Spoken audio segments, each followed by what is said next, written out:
Hello friends, back here doing a dark deck interview with my deck of the month, which is the Raven's Wand Oracle. So this is 5 questions. Let's see how this deck does.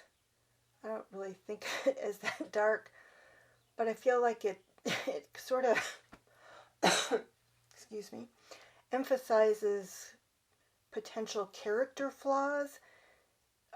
This deck does that, and so I decided to give it a try and see what it has to say. So number 1, how are you a dark deck? The Raven's Wand. So I'm using my notes that I've made from the guidebook.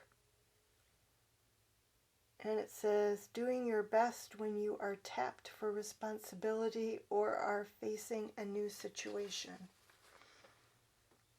So how are you a dark deck? That strikes me as a positive quality. Maybe it's just saying that the deck is saying, I'll give it a try. I'll give it a try even if it doesn't make any sense. So, what dis-ease? Sorry, I'm fine when I'm not talking, but when I start to talk, my bronchitis, or maybe this is just allergies at this point, is really irritating. What dis-ease can you help me with? And so it is about responsibility, because then we have the Standing Tall card, which is, I believe, about responsibility, standing, supervision or oversight of others, servant leadership. So there you go. And I'm fairly okay with leadership positions, but sometimes not. When that leadership is over something complicated, that doesn't work for me so much. So number 3, what is your recommendation for that dis-ease? So that dis-ease with being a leader or having oversight of others. And here we have Time's Arrow. And how does your perception of time or timing affect a situation?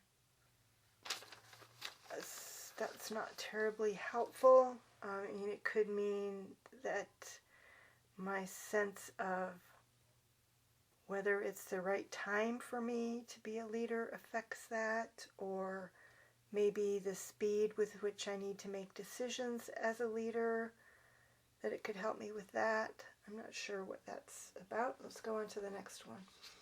What dark aspect of my personality holds me back the most in my relationships? Ebb and flow.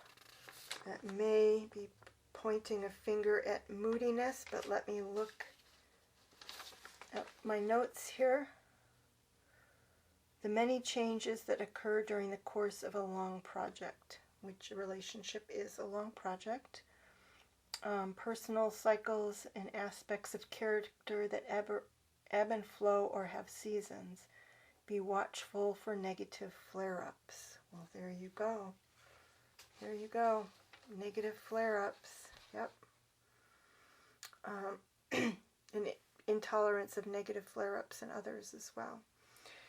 So, number 5, what dark aspect of my personality holds me back the most in my career? Old ghosts. Alrighty. Let me look at that in the guidebook. Not in the guidebook, in my notes. my notes that I took from the guidebook. So this is my career. Alright, it's time to release old issues or confront and resolve them. Holding on is making them larger than life and occupying mind space needed for other tasks.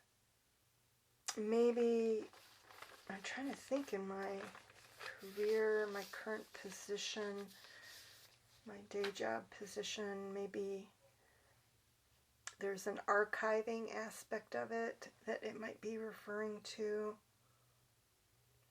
otherwise I don't feel like I have too many old ghosts. I've been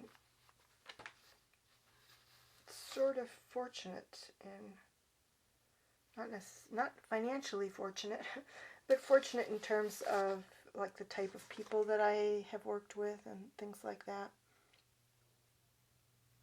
So I'm not sure what my old issues are, again, unless they're old tasks or something like that. Or anything that's like an issue that's becoming larger than life.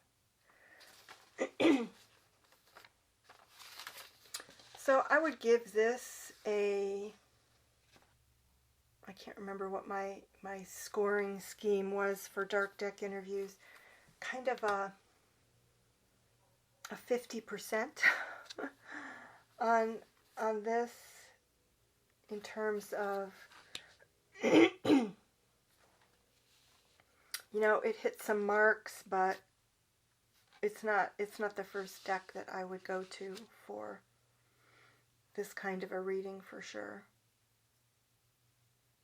All right, so there it is, an attempt to try the Dark Deck interview with the Ravenswand Oracle.